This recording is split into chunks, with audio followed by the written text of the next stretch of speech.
Xbox Cloud Gaming is coming to Amazon's Fire TV sticks in July. This is the Right. story that you suggested.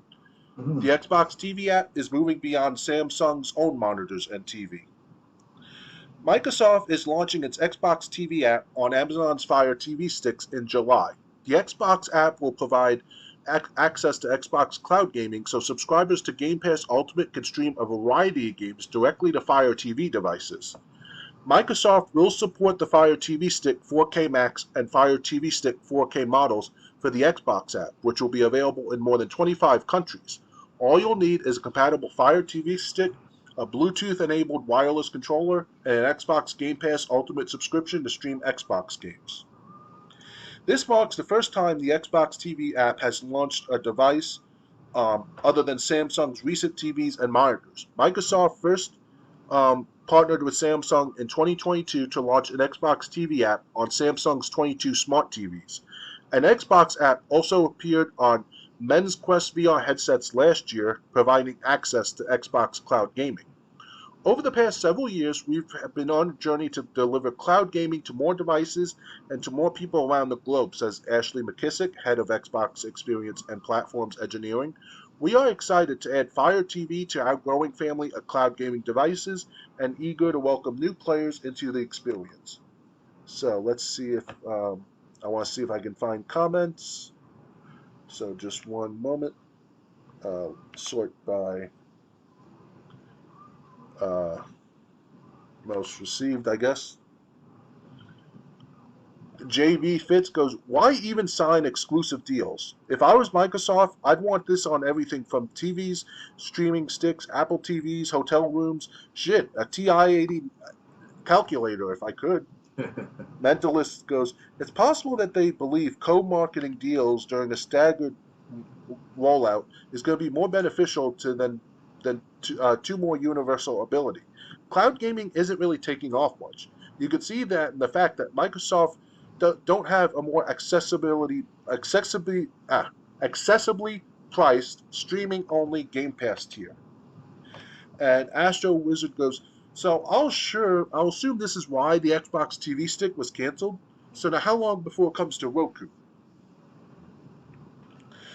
This was your story, so you want to go first? Well, to be honest with myself, I'm obviously I'm a big Amazon user, I'm a big customer of Amazon since as early as 2005, before it became web mainstream out of the books and all. So back in the early to mid 2000s, it was selling books on Amazon. So since then, it's a blessing to have that. And I get to buy wrestling pay per views and wrestling shows, stuff like that, and wrestling special programming. As you can tell, I focused so much on wrestling back in my early days because I was a big wrestling fan. So now, as of last couple of years now, Amazon started to develop its own gaming platform of sorts, along with their Microsoft Xbox. Because Microsoft owns Amazon, I believe, if I recall correctly, right? Triple J? I'm sorry, say that again? If I recall correctly, Amazon is owned by Microsoft, right? No, Insurance? no. Amazon is their own company because they own Twitch. Okay, right, that's the one. Okay, so Amazon owns Twitch. Yes, I remember now. Okay, so basically, it's his own head honcho himself with the competition, so, and they said to themselves, you know what? Let me just use that for for gaming, us Amazon people, and then compete with other platforms like Microsoft and as well as with our Sony and all. So I guess you can say that it's Amazon Fire Kindle TV, whatever you call it, because obviously I also do read their books as well too. They put on the website. So I do have an account called Luma. I think it's called Luna. So Yeah. I actually collected a lot of games over for free at one point. That's on my account. That's been a few years. I haven't checked my account, but still, it's still in those games like Street Fighter 2, Metal Slug, Captain Commando, Marvel vs. Capcom. I think they have one game in there, or at least a fighting game going around Marvel and Capcom, or both. I forget which one it was, but yeah, it's a blessing to see that Amazon starting their own little gaming service. Problem though is that they try to act like Google Stadia as of late. So I guess it's just I guess you can say that if they wait a few more years, they get outperform Microsoft somehow, some way. But now it's too early for that. It's not going to happen anytime soon. But over time, well, let's give it some time and see what happens. So that's how I look at it with this particular situation where Amazon fired TV. It's like, at first it was watching streaming content, of course, on their website, but now you can play video games on their website as well, or through a web hosting service. So pretty Yeah. cool. My thoughts is, and you brought up Google Stadia, and honestly, that's what I think of when I heard about this. Um, it's obvious Microsoft is putting everything into Game Pass, um, which is why another reason I don't want even think about getting an Xbox Series. Um, it's they're putting everything into Game Pass, and honestly, it's kind of like, did you not learn what happened Stadia? I Yeah. mean, now you're doing the exact same.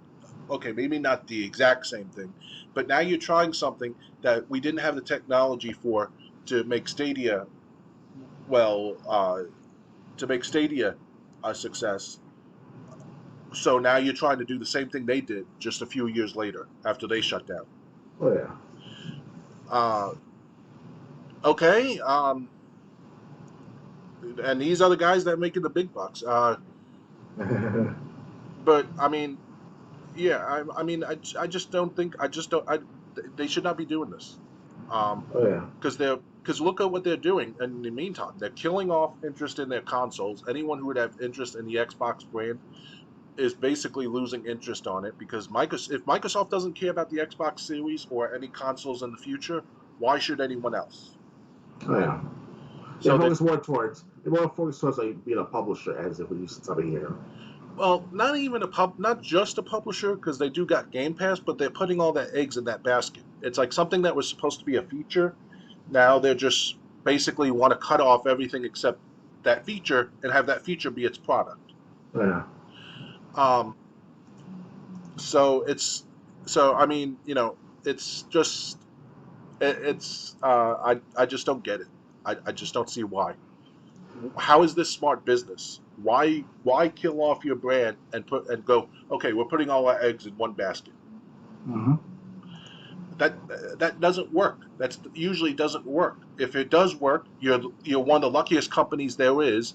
If it doesn't work, people are going to be like, we told you so. But you're not going to be able to go back and reverse course because all those people that you burned bridges with, because they don't want to support your products, you're going to be without consoles like Sega now is. Oh I yeah. mean, look how Sega died. The Uh-huh. Genesis was great. The Sega CD, that's going to be the hot new thing. It wasn't. 32X, this is going to be the new hot thing and keep Genesis alive. It didn't.